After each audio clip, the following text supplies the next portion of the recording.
Bonjour, dans cette 7e vidéo du chapitre sur les corps finis, nous allons étudier les polynômes irréductibles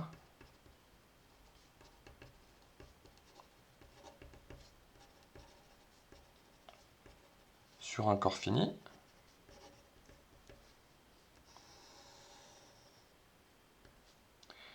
en commençant par le théorème principal.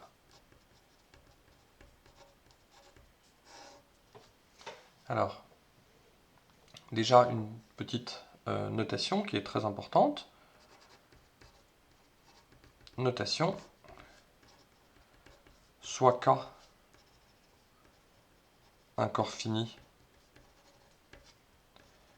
de cardinal Q, donc Q étant de la forme P puissance n, avec P un nombre premier et n un entier naturel non nul. On note phi Q, l'application de K dans K, qui a x associe x puissance Q, et cette application s'appelle le morphisme de Frobenius relatif à K. Alors, ce qu'on a vu jusqu'à présent, c'était, on avait appelé morphisme de Frobenius l'application x donne x puissance P, sur n'importe quel corps de caractéristique P, donc c'est en fait le morphisme de Frobenius relatif à Z sur PZ. Et là, étant donné un corps fini, on s'intéresse à phi Q, ce morphisme de Frobenius. Donc, phi Q va être intéressant lorsqu'on étudie des extensions de K. Parce que quand on étudie des extensions de K, on pourra dire que les points fixes de phi Q sont exactement les éléments de K vus au sein de cette extension. Alors bien sûr, on étendra phi Q à l'extension en question. Alors, le théorème principal est le suivant. Alors je vais noter FQ, ce sera plus simple. Un corps fini à Q éléments.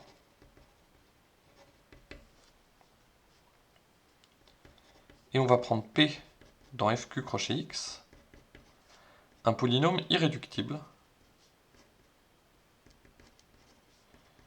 unitaire, de degré D.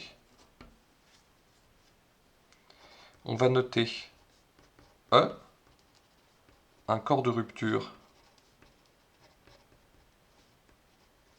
de ce polynôme P sur FQ, muni d'une racine X du polynôme dans E.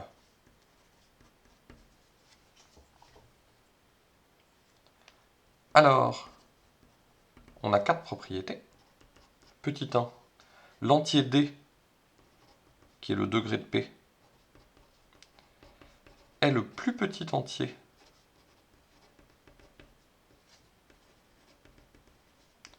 K supérieur ou égal à 1, tel que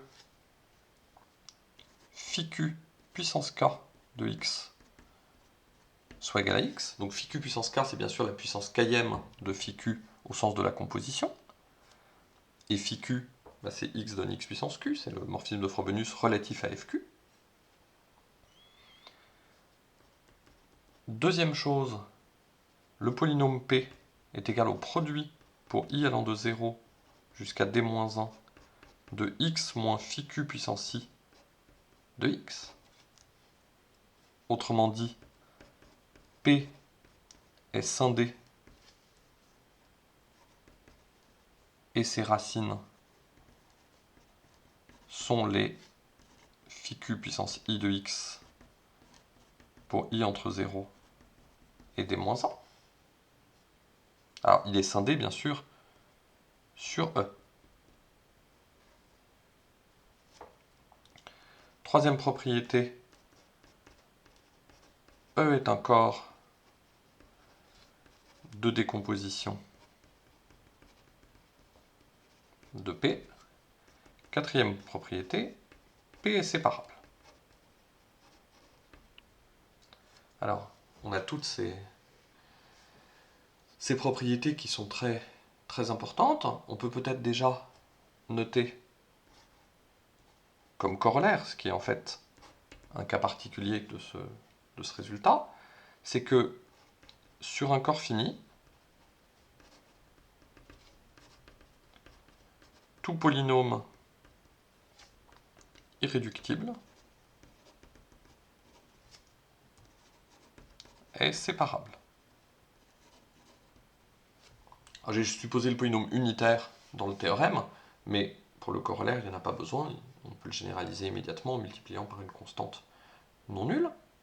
Et donc on obtient cette propriété dont on a vu qu'elle était vraie aussi sur les corps de caractéristiques nulles, que tout polynôme irréductible est automatiquement séparable, donc notamment la dérivée d'un polynôme irréductible est toujours non nulle. Donc ça, on reviendra au début du chapitre 5 sur les polynômes séparables et sur les corps sur lesquels cette propriété est vraie. En tout cas, sur un corps fini, c'est vrai, et c'est plutôt rassurant, ça permet de travailler plus tranquillement.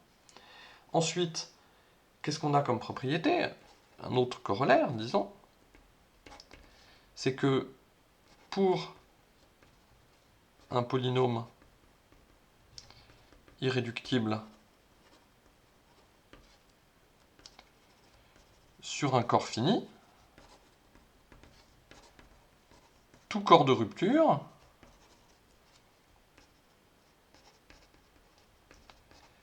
est aussi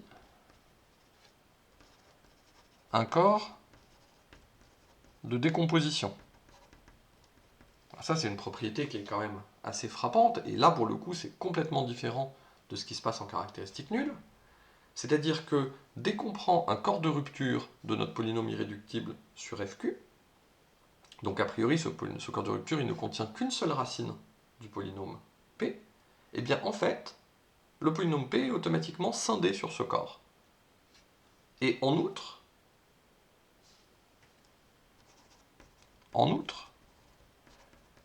toutes les racines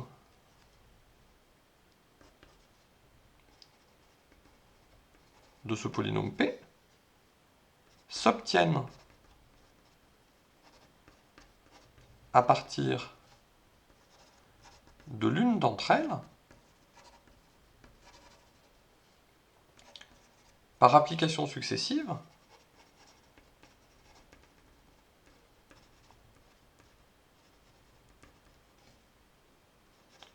de φQ, le morphisme de Frobenius, relatif à FQ. Donc, ça veut dire qu'on a une propriété vraiment qui n'a rien à voir avec ce qu'on a en caractéristique nulle. Si vous avez un polynôme irréductible, vous avez une racine, et vous arrivez à trouver toutes les autres de manière très simple, simplement en appliquant le morphisme de Frobenius suffisamment de fois, et en plus, vous savez combien de fois il faudra l'appliquer, il suffira de l'appliquer jusqu'à ce que vous retombiez sur la racine dont vous êtes parti. C'est-à-dire le degré de P, c'est exactement le plus petit entier K pour lequel, quand vous itérez K fois l'application de Frobenius, en partant de la racine X dont vous étiez parti, eh bien vous retombez sur X. Donc, ça c'est une propriété qui est très intéressante, et notamment, j'ouvre une petite parenthèse, parce que c'est vrai que ce cours est peut-être plus théorique que pratique, à la différence des premiers chapitres, et puis on va revenir de toute façon dans la suite du cours à des choses plus proches de la complexité, mais là c'était important d'introduire la théorie pour pouvoir ensuite travailler avec. Je ne perds pas de vue les aspects de complexité, et appliquer φQ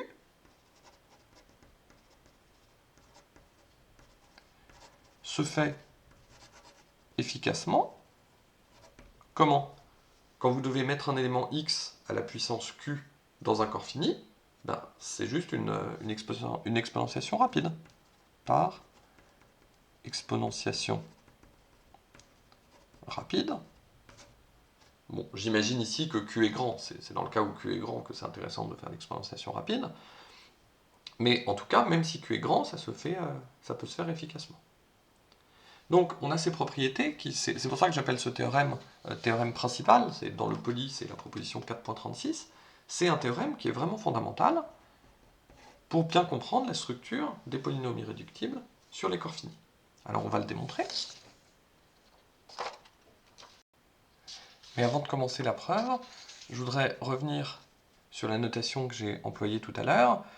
Ce que j'appelle φQ, de k dans k, x donne x puissance q, c'est le morphisme de Frobenius relatif à FQ lorsque K est une extension de FQ. Tout à l'heure, ce que j'avais noté, c'est que j'avais pris pour K le corps FQ lui-même. Mais si je prends pour K le corps FQ lui-même, x puissance Q, ça fait X pour x dans fq. Donc ce morphisme-là, c'était juste l'identité. L'intérêt, c'est que on a quelque chose de relatif à fq, c'est-à-dire quelque chose qui est utile pour étudier les extensions de fq, et donc ce qu'on appelle φq, c'est le morphisme de Frobenius de k dans k, qui a x associe xq.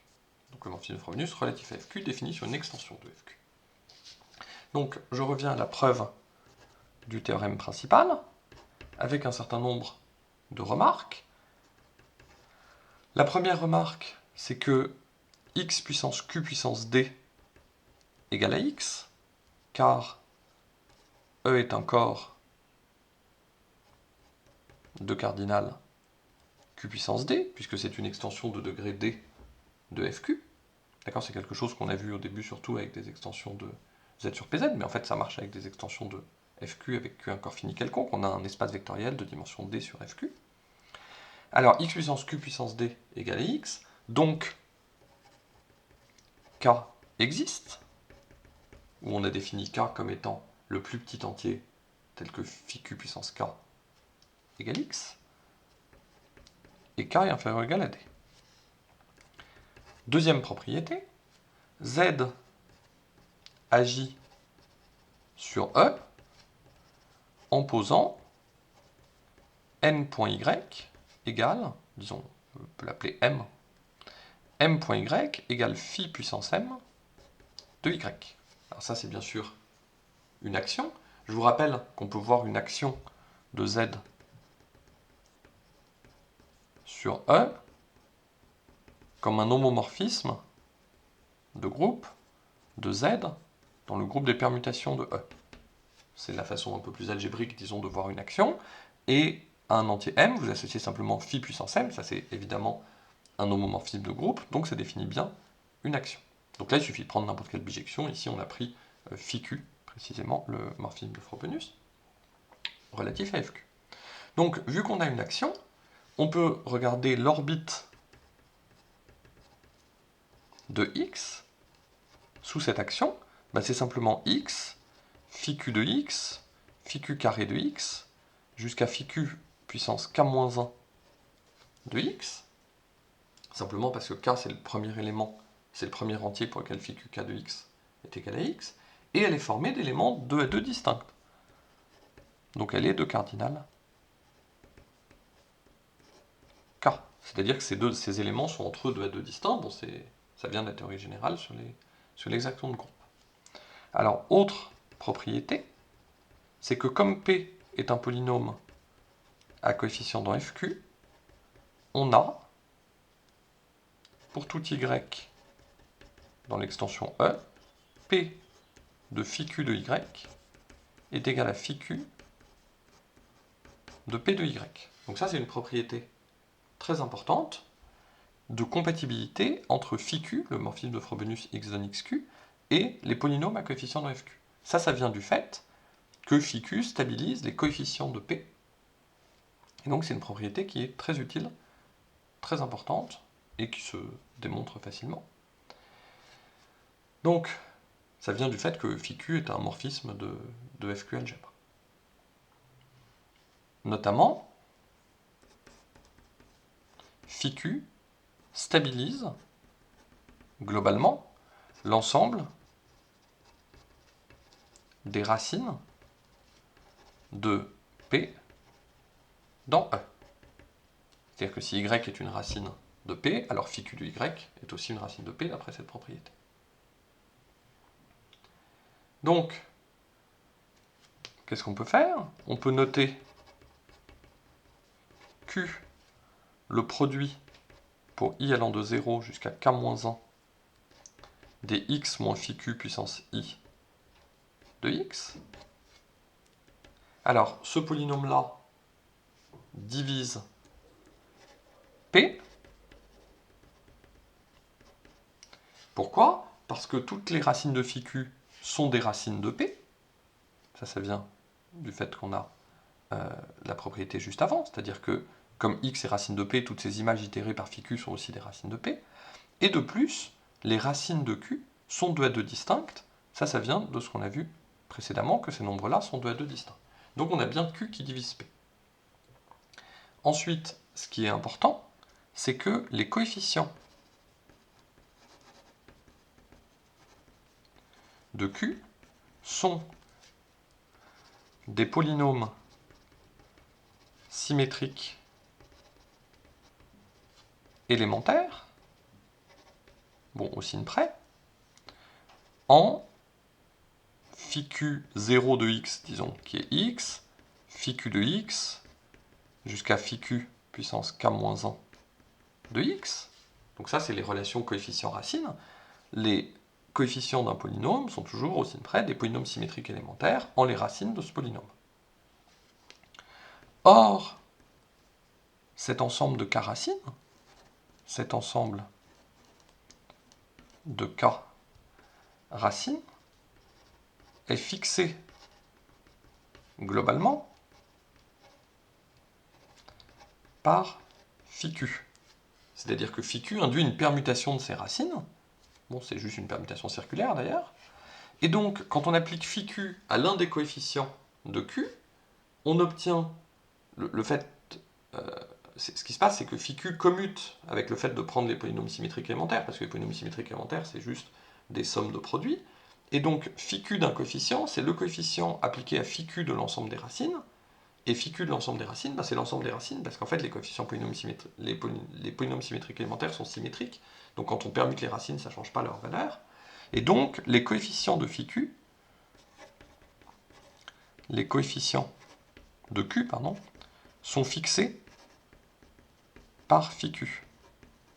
Mais qu'est-ce que ça veut dire d'avoir des coefficients fixés par phi Q?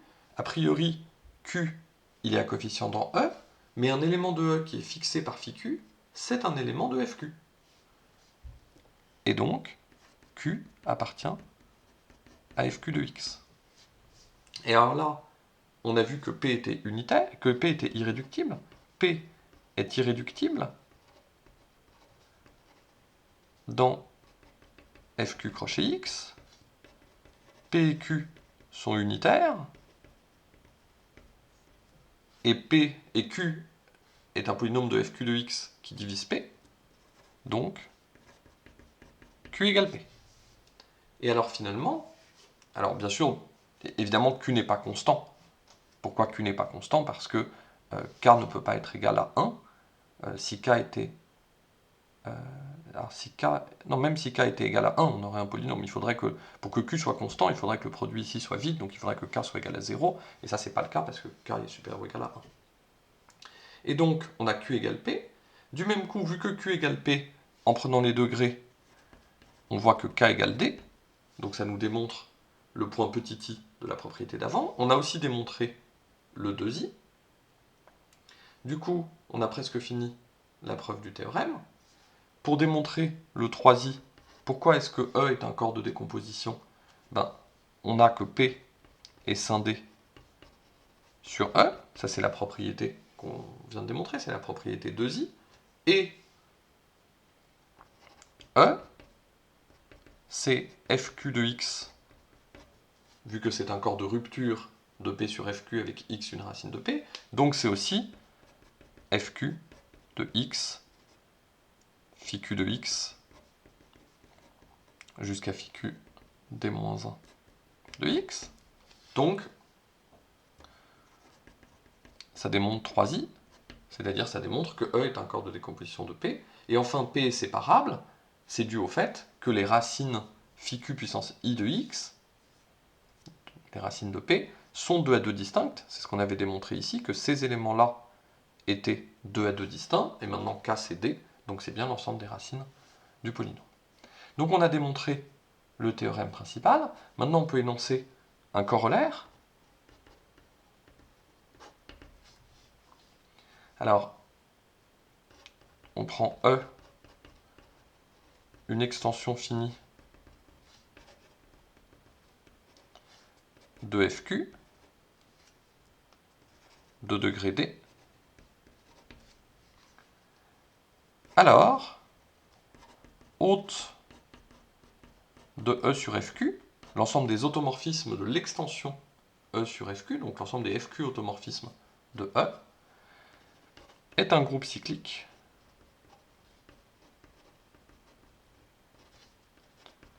d'ordre D, engendré par FQ, le morphisme de Frobenius relatif à FQ, vu comme un morphisme de E dans E. Alors, la preuve de ce théorème-là, on va noter H, le sous-groupe de haute de E sur FQ engendré par FQ. On a vu que FQ est d'ordre D, donc quart de H égale D.